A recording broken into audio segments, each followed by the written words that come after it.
ਝਟਕਾ ਲੱਗਿਆ ਸੀ ਜੋੜ ਸੈੱਟ ਕੀਤਾ ਹੁਣ ਨਿਕਾਲ ਯਾਰ ਝਟਕਾ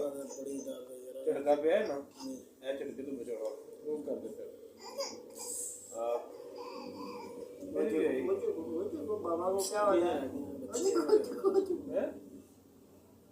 बच्चे ना मेरे को जब मैं तुम करना नहीं आज करना तारा क्या बना पुत्र बस चल चला आ जाओ